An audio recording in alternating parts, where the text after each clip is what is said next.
neste momento, nós com alegria vamos ouvir a palavra de Deus, mais uma vez ministrada pelo querido pastor Ney.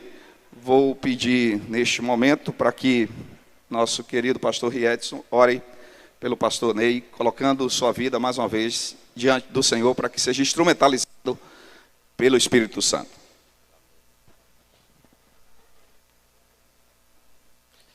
Vamos ficar em pé, meus irmãos, vamos orar.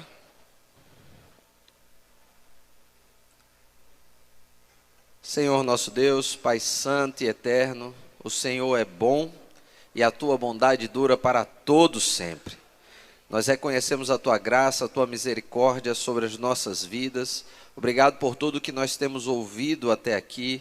Obrigado pela vida dos teus servos, pastor Ney. Obrigado por todas as palavras que desde a ordem ele tem trazido direto do coração do Senhor para os nossos corações. E nós suplicamos, Senhor, que por tua graça e misericórdia, use mais uma vez o teu servo, glorifica o teu nome, fala aos nossos corações, Senhor. Te imploramos a tua graça, a tua bondade, prepara a nossa mente também, para ouvirmos e entendermos a voz do teu Santo Espírito. Oramos em nome de Jesus. Amém. Irmãos, podem se sentar. Meus irmãos, que alegria poder estar com os irmãos mais uma vez nesta manhã, tendo a oportunidade de compartilhar a palavra de Deus, continuar nossa caminhada e nossa reflexão em torno da proposta de sermos discipuladores, formadores de discípulos, cumprindo a missão que Deus nos confiou, que Jesus deixou com sua igreja, de acordo com os últimos versículos do Evangelho segundo Mateus. Então nós temos ali a lembrança de que nós devemos ir e enquanto vamos devemos fazer discípulos de todas as nações, tornar as pessoas discípulos de Jesus Cristo. E começamos a refletir desde ontem sobre a ideia de que para que possamos fazer discípulos, algumas coisas devem ser consideradas. Primeiro, lembrar que discipular é replicar a nossa vida na vida de alguém. Discipular tem a ver, portanto, com transmissão de vida e não apenas de informações. Não é repassar conceitos ou ideias, mas é replicar a nossa vida na vida de alguém. Que esse discipulado deve ser intencional, deve ser contínuo e deve ser coerente. Só relembrando algumas coisas que colocamos ontem.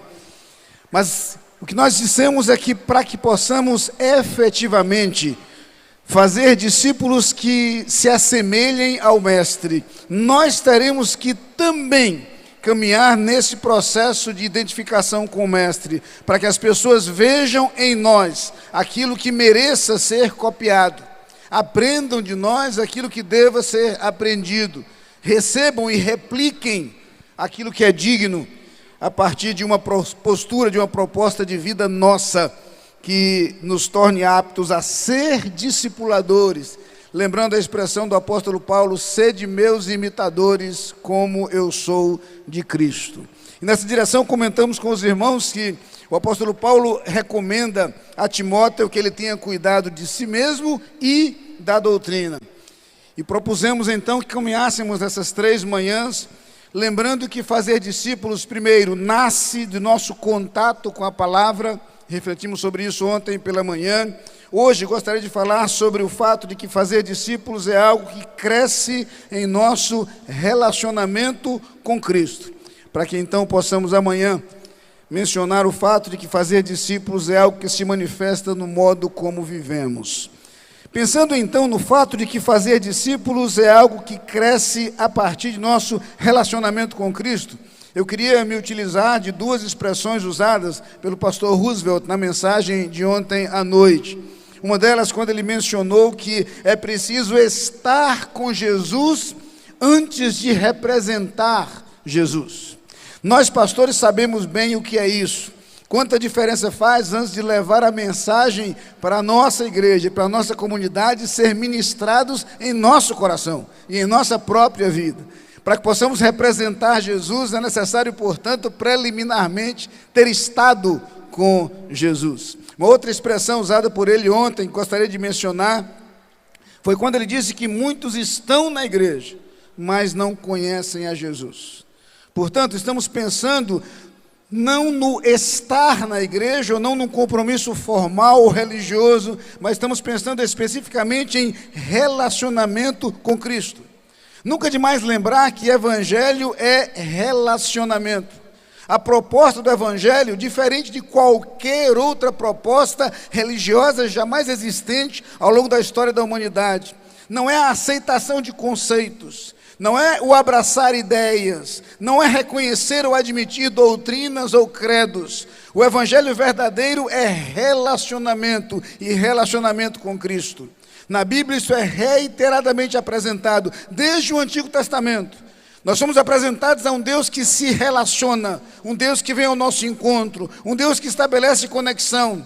Jesus, não sem razão, recebe o título de Emanuel, Deus conosco. Para então encontrarmos várias vezes ao longo do Novo Testamento expressões como em Cristo, com Cristo, para nos lembrar que a proposta de caminhada do Evangelho é sobretudo uma caminhada com Cristo. Como se verifica esse relacionamento? Há 3 aspectos que gostaria de mencionar nesta manhã. Quero lembrar primeiro que esse relacionamento se manifesta pela sintonia com a sua vontade. Sintonia com a sua vontade.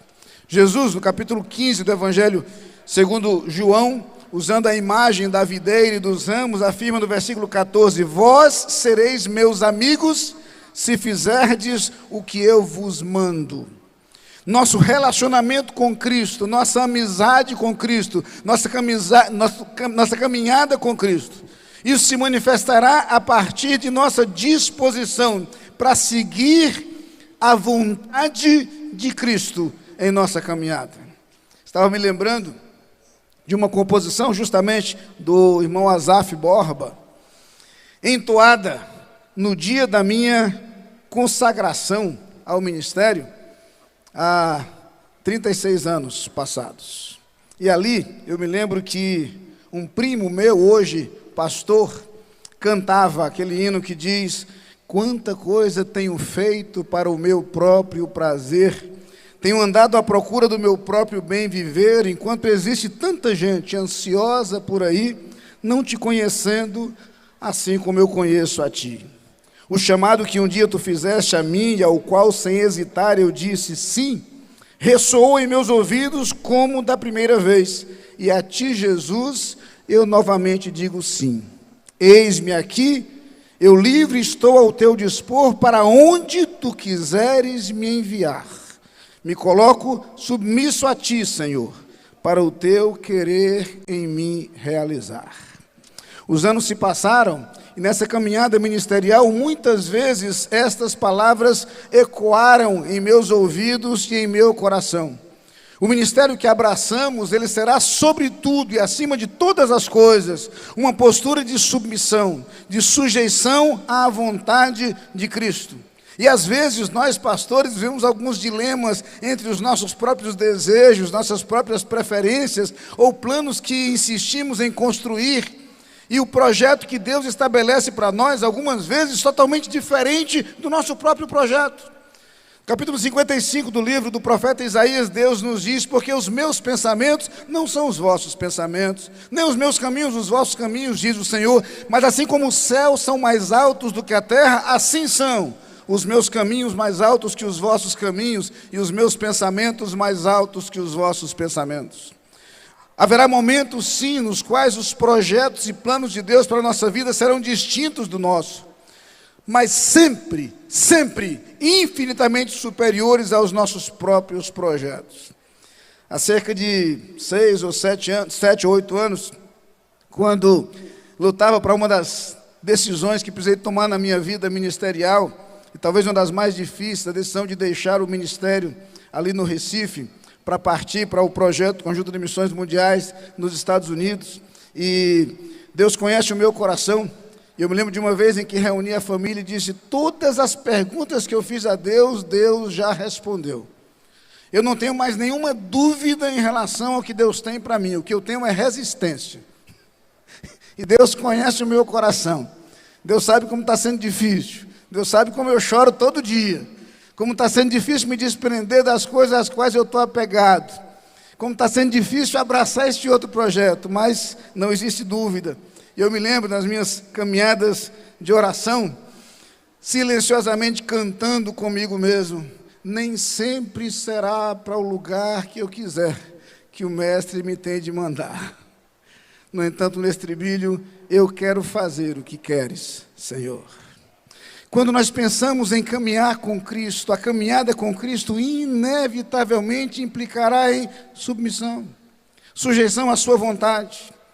Mas aí surge um outro dilema: como conhecer a vontade de Deus? Como identificar a vontade de Deus? E algumas vezes nós ouvimos tantas vozes diferentes, tantas vozes distintas, que é difícil perceber a vontade de Deus, o plano de Deus para nós. Lembro-me de uma história, permita-me a irreverência, mas um amigo meu me contava, outro dia, uma pessoa que ele conhecia, e ele disse, encontrei com esse meu amigo algum tempo atrás, e ele disse: rapaz, eu estou empolgado, estou feliz. Foi que houve? Eu vou me casar. Vai se casar? Que bom.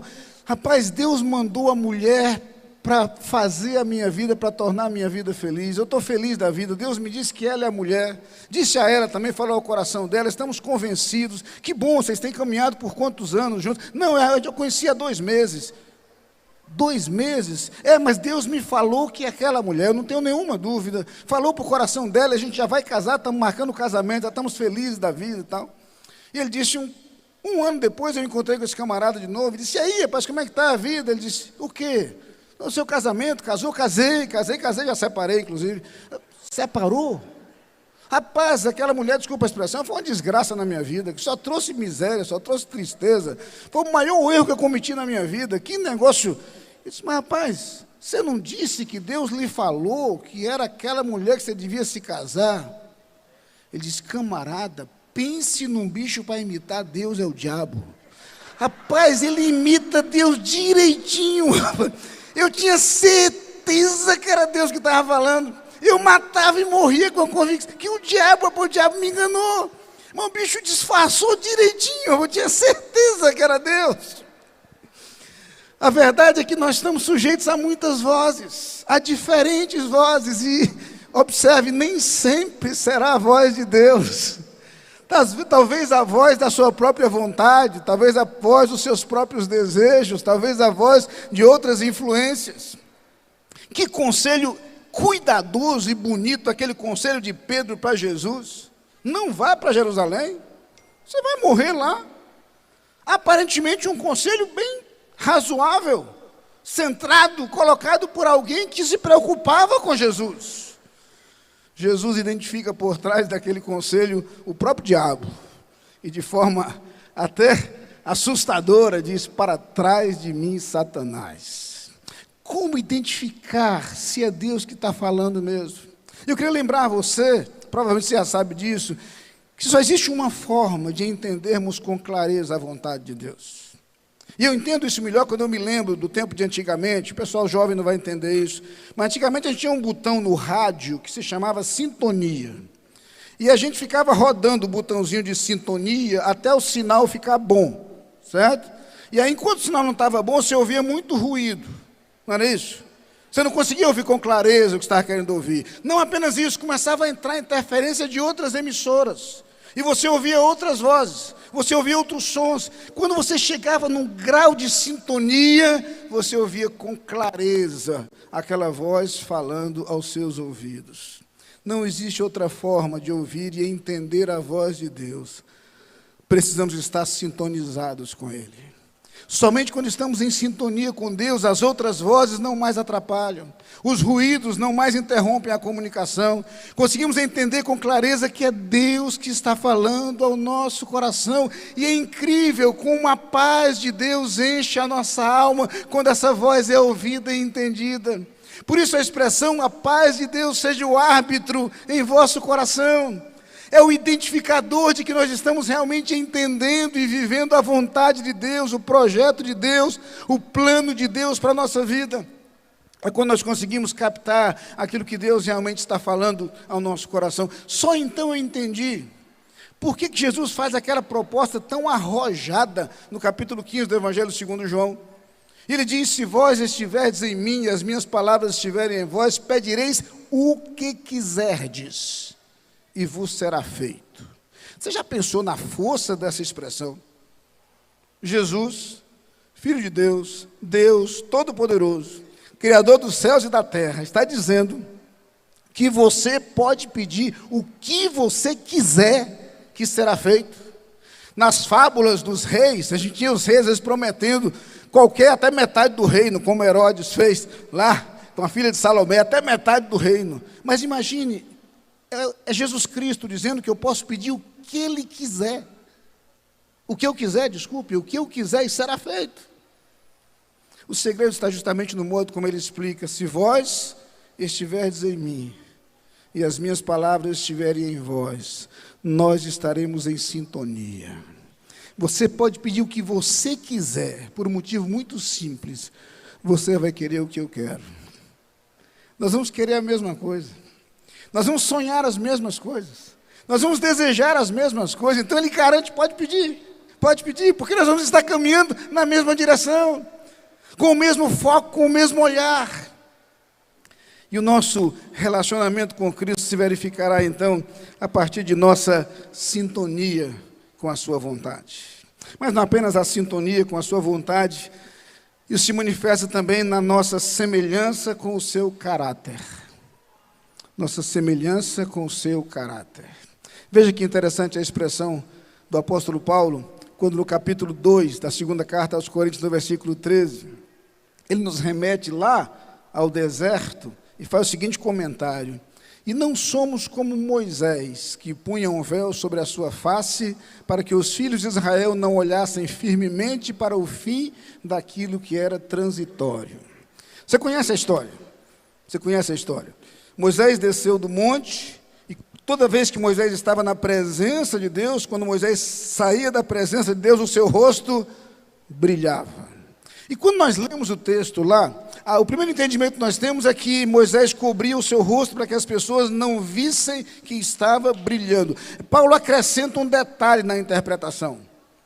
Ele diz: Moisés não queria que eles olhassem para o fim daquilo que era transitório, porque a glória desvanecia. O brilho no rosto de Moisés ia passando com o tempo, e aquilo iria diminuindo.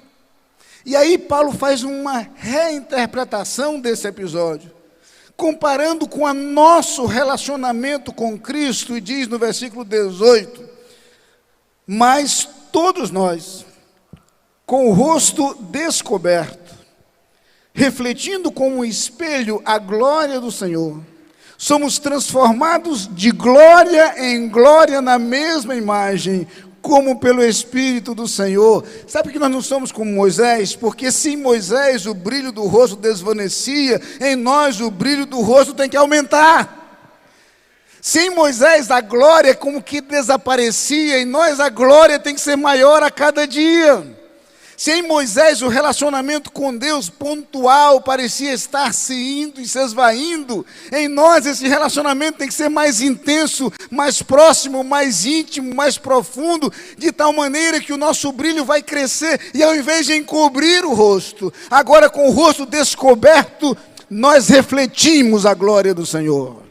Nós refletimos a imagem do Senhor. Essa proposta, discípulos de Cristo, capazes de discipular, são discípulos que refletem a imagem de Cristo, que refletem os traços de Cristo, que refletem o caráter de Cristo, no modo como vivem, no modo como caminham, naquilo que falam, nas palavras que são usadas, nas suas ações, nas suas reações. Vão refletir essa influência e essa presença de Cristo. O Cristo que é manso e humilde de coração.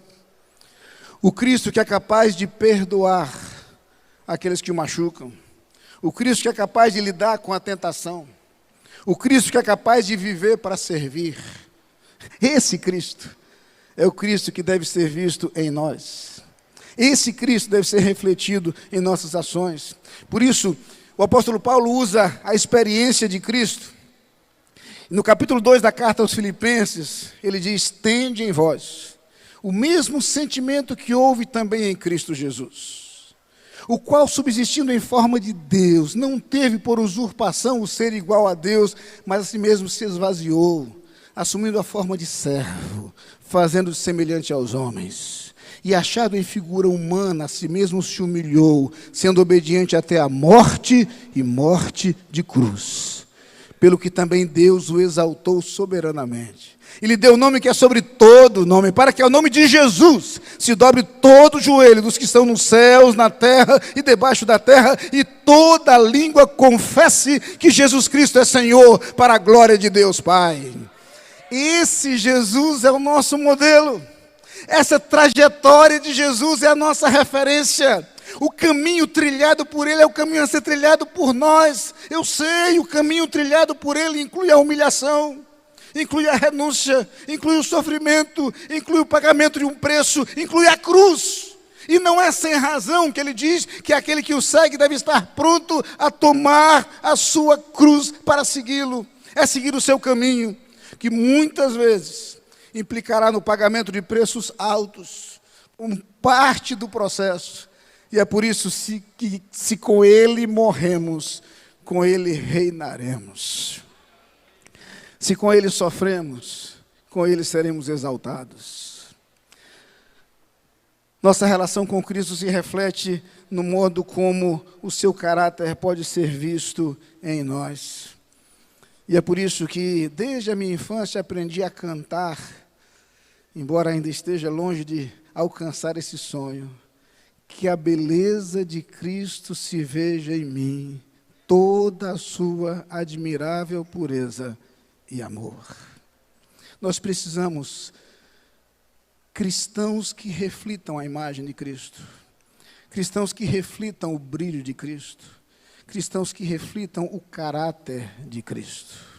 Por isso que Paulo, ao mencionar o fruto do Espírito, o resultado da ação do Espírito em nós, diz que o fruto do Espírito é amor, alegria, paz, longanimidade, benignidade, bondade, fidelidade, mansidão e domínio próprio. E dá vontade de falar sobre cada um deles, mas isso seria outro sermão. A verdade é que esses elementos, esses traços identificados no modo como nós vivemos, no nosso caminhar, no nosso caráter, são simplesmente elementos que nos assemelham a Cristo e refletem a sua imagem em nós. Discípulos que estejam sintonizados com a sua vontade. Discípulos que sejam semelhantes a Ele no seu caráter. Mas, finalmente, um outro traço é o compromisso com a sua causa. Uma coisa que encanta e impressiona é o modo como Jesus tinha muita clareza quanto à sua missão e quanto à sua tarefa. Mencionei isso ao falar para os pastores. Como Jesus tinha um foco muito definido. A minha comida consiste em fazer a vontade daquele que me enviou. Nada o desviaria do seu projeto. Nada o desviaria do seu plano. Nada o desviaria da missão que ele tinha a cumprir, ainda que o preço fosse alto. Ainda que pesasse sobre seus ombros de forma esmagadora a experiência que teria que viver na cruz. Ainda que no Getsemane ele tenha orado dizendo: Pai, se possível, passa de mim este cálice sem que eu beba. A sua postura é: não se faça a minha, e sim a tua vontade. Havia muita clareza naquilo que Jesus tinha diante de si. E como eu gosto de cantar, eu tenho um chamado. Nós fomos convocados para uma tarefa, para uma missão. Nós temos a responsabilidade de chegar ao mundo influenciando pessoas, fazendo discípulos de Cristo em todos os lugares. Isso inclui, sim, o outro lado do mundo, mas isso inclui a sua casa, a sua família, a sua vizinhança, o seu ambiente de trabalho, o seu lugar de estudo. Até os confins da terra, inclui os que estão próximos, os que estão distantes. A missão de fazer discípulos é algo que precisa estar presente como nosso foco. Jesus entendia claramente que ele viera ao mundo para servir e dar a sua vida. Aliás, é isso que ele diz no capítulo 10 do Evangelho segundo Marcos, a partir do versículo 42. Então Jesus chamou-os para junto de si e lhes disse: sabeis que os que são reconhecidos como governadores dos gentios, deles se assenhoreiam, e que sobre eles os seus grandes exercem autoridade, mas entre vós não será assim. Antes, qualquer que entre vós quiser tornar-se grande, será este o que vos sirva. E qualquer que entre vós quiser ser o primeiro, será servo de todos, pois também o Filho do Homem não veio para ser servido, mas para servir, e para dar a sua vida em resgate de muitos. Jesus nos ensinou que no seu reino, o critério de importância não é o cargo, o critério de importância não é a posição, o critério de importância não é o título, o critério de importância é a utilidade. E por isso ele nos fez tão diferentes, para que ocupássemos lugares diferentes, para que tivéssemos tarefas diferentes, para que houvesse missões diferentes a serem desempenhadas por cada um de nós, onde ele nos coloca no seu reino. Mas há algo que é universal, a proposta de servir. A sua missão é voltada para os outros, para as pessoas, e nós precisamos entender que o projeto de Deus não se encerra em nós. Nós não fomos chamados para ser receptáculos das bênçãos de Deus. Nós não fomos chamados para ser abençoados por Deus, como propõe a teologia da prosperidade. Precisamos entender que as bênçãos de Deus em nossa vida são meio, jamais fim. São instrumento, jamais objetivo. O que Deus quer é nos abençoar para que suas bênçãos em nós sejam um instrumento através do qual outros sejam abençoados. O Deus que chama Abraão deixa claro: em ti serão benditas todas as famílias da terra. Tu serás uma bênção. Muito mais do que nos abençoar, Deus quer que nós nos tornemos bênção nas suas mãos, no cumprimento de sua missão, na sua tarefa, a tarefa que Ele nos propõe. Eu preciso enxergar o outro, enxergar no outro a razão de ser da minha caminhada. Jesus tinha muito clara a sua missão, e essa missão o fazia caminhar sem desviar o foco. Há um livro que li há alguns anos e me impactou muito. Um livro escrito por Warren Wiersbe e seu filho David Wiersbe. Já li muitos livros do Warren, mas esse ele escreveu com o filho dele. E o título do livro é Princípios Poderosos para o Serviço Cristão. 10 princípios poderosos para o serviço cristão. É o tipo de livro que, se você ler o índice, você já foi abençoado. O índice desse livro é o seguinte: o fundamento do ministério é o caráter. Primeiro princípio. Segundo princípio, a natureza do ministério é o serviço. Terceiro, a motivação do ministério é o amor. A medida do ministério é o sacrifício. A autoridade do ministério é a submissão. O propósito do ministério é a glória de Deus. As ferramentas do ministério são a palavra de Deus e a oração. O privilégio do ministério é o crescimento. O poder do ministério é o Espírito Santo. O modelo do ministério é Jesus Cristo. Como eu aprendi sobre ministério, já no índice desse livro. E como ele me ajudou a ter focado em minha mente a ideia de que a posição mais honrosa que nós podemos ocupar no reino de Deus é a posição de servos. Jesus teve muita dificuldade para ensinar isso para os discípulos dele. Ele começou a falar sobre isso, como o texto que lemos. Eles não entenderam. Começaram a discutir ainda sobre quem seria o primeiro, quem ia sentar à direita no seu reino. Aqui para nós, fora do microfone, a gente também não queria, né? Quem não queria, né? A gente critica, mas no fundo, quem não queria? Depois ele começa a falar para eles a respeito de si mesmo. o Filho do Homem não veio para ser servido, mas para servir e dar a sua vida em resgate de muitos.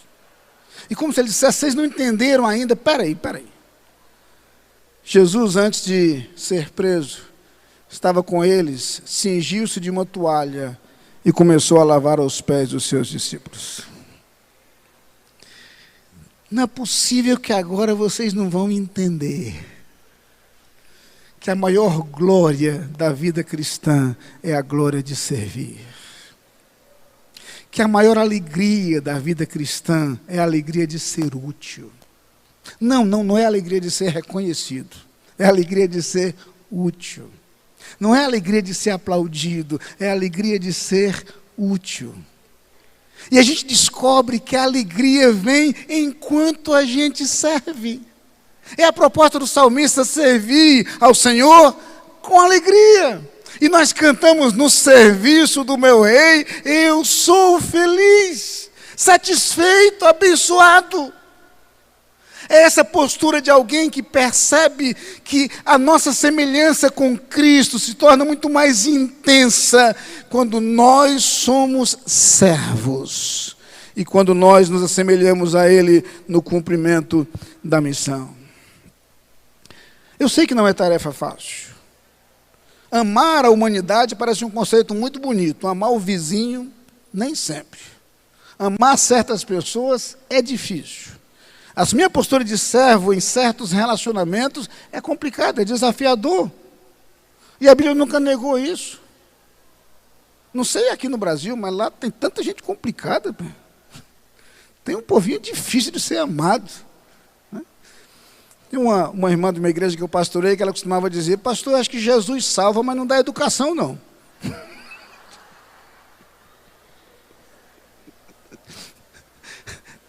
Tem gente complicada, tem gente difícil. Aí quando Jesus diz: amai os vossos inimigos, aí não deixou opção. Não deixou opção. Nós somos discípulos de Cristo quando nós estamos em sintonia com a sua vontade, quando nós somos semelhantes ao seu caráter e quando nós temos compromisso com a sua missão. Deixe-me fazer referência a uma biografia bastante conhecida do missionário escocês David Livingstone. E é um relato interessante porque Livingstone dedicou toda a sua vida ao continente europeu, se tornou o mais famoso missionário naquele continente, o maior missionário que o cristianismo conheceu ali. Ele percorreu todo o interior da África. Ali na África ele perdeu sua esposa, vitimada por uma febre fatal. Ali sua esposa foi sepultada. Ele continuou seu ministério na África. Ele queria, na sua saga, encontrar a nascente do rio Nilo, estava caminhando nessa direção, quando sua vida chegou ao fim, ele foi encontrado morto de joelhos. Ele estava orando. Foi sepultado, seu coração na África, seu corpo levado de volta à sua terra natal. Mas há um detalhe interessante no fato de que, alguns anos depois do término do ministério de Livingstone na África, alguns missionários começaram a percorrer algumas regiões, entre algumas tribos, e quando começaram a falar de Cristo, do amor de Cristo, alguns nativos começaram a dizer: nós já conhecemos esse homem, ele viveu aqui conosco. Não é bem isso, o missionário explicou. Estamos falando de Jesus Cristo, que viveu há quase 2000 anos. A explicação não foi suficiente. Os africanos responderam: o homem que você falou esteve por aqui também.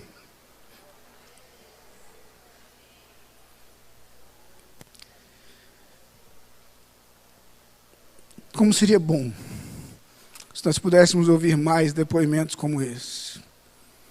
Como seria bom se nós tivéssemos mais cristãos nos quais as pessoas conseguissem ver a beleza de Cristo, dos quais as pessoas pudessem aprender a viver como Cristo, nos quais as pessoas pudessem identificar o caráter de Cristo.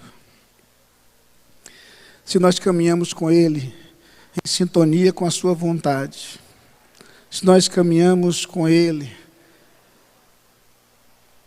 semelhantes a Ele no seu caráter, se nós caminhamos com Ele, tão comprometidos quanto Ele com sua missão, nós estaremos cada dia mais perto dEle e cada dia mais parecidos com Ele.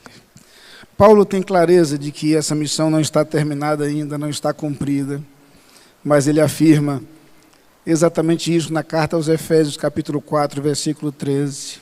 Até que todos cheguemos à unidade da fé e ao conhecimento do Filho de Deus, ao homem perfeito, à medida da estatura completa de Cristo. Não somos perfeitos. Não somos. Não seremos ainda. Mas há uma proposta muito clara na Bíblia.